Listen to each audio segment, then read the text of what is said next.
तुम ट्रेडिंग करना छोड़ दो अगर तुम्हें इतना भी नहीं पता कि मार्केट में प्राइस ऊपर या नीचे जाता क्यों है। शेयर का प्राइस ऊपर या नीचे मेजरली 3 रीजंस की वजह से जाता है। सबसे पहला रीजन डिमांड और सप्लाई या फिर बाइंग एंड सेलिंग कह सकते। दुनिया में हर एक चीज वैसे ही वर्क करती है। किसी भी चीज को अगर ज्यादा डिमांड किया जाए, मैं एग्जांपल देता हूं, अगर कोई लड़की के पीछे 50 लड़के भागे तो लड़की के भाव बढ़ेंगे। वैसे ही अगर वो लड़की को कोई भी भाव ना दे तो उसके भाव गिरेंगे। देखो एग्जाम्पल गंदा था, बट हर एक चीज चाहे प्याज लहसुन कुछ भी हो, जब उसकी डिमांड ज्यादा होती है उसकी प्राइस बढ़ती है, जब डिमांड कम होती है प्राइस नीचे गिरती है। ये हो गया पहला रीजन। फिर दूसरा रीजन होता है कंपनी का परफॉर्मेंस। अगर कंपनी अच्छा परफॉर्म कर रही है, उनको अच्छे प्रॉफिट्स हो रहे हैं तो उसकी प्राइस ऊपर जाती है। कंपनी का परफॉर्मेंस खराब है, लॉसेस हो रहा है तो इस वजह से प्राइस नीचे जाती है। और तीसरा सबसे इंपॉर्टेंट रीजन होता है न्यूज। अगर मार्केट में कोई एक पॉजिटिव न्यूज आती है किसी कंपनी से रिलेटेड तो उसका प्राइस फट से ऊपर जाता है। और अगर कंपनी के बारे में कोई गलत न्यूज आती है, जैसे कि कोई स्कैम, घोटाला, टैक्स फ्रॉड, तो उससे प्राइस एकदम से धड़ से नीचे गिर जाती है। ऐसी ट्रेडिंग को सीखने के लिए सिंपल भाषा में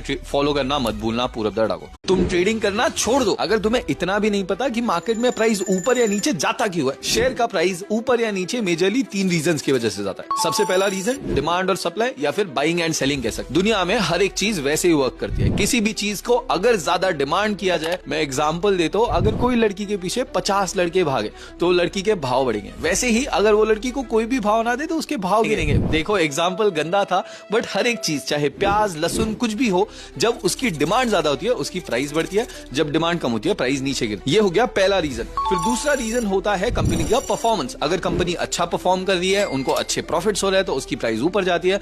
कंपनी का परफॉर्मेंस खराब है, लॉसेस हो रहा है तो इस वजह से प्राइस नीचे जाती है। और तीसरा सबसे इंपॉर्टेंट रीजन होता है न्यूज। अगर मार्केट में कोई एक पॉजिटिव न्यूज आती है किसी कंपनी से रिलेटेड तो उसका प्राइस फट से ऊपर जाता है। और अगर कंपनी के बारे में कोई गलत न्यूज आती है, जैसे कि कोई स्कैम, घोटाला, टैक्स फ्रॉड, तो उससे प्राइस एकदम से धड़ से नीचे गिर जाती है। ऐसी ट्रेडिंग को सीखने के लिए सिंपल भाषा में फॉलो करना मत भूलना पूरब दर्डा को।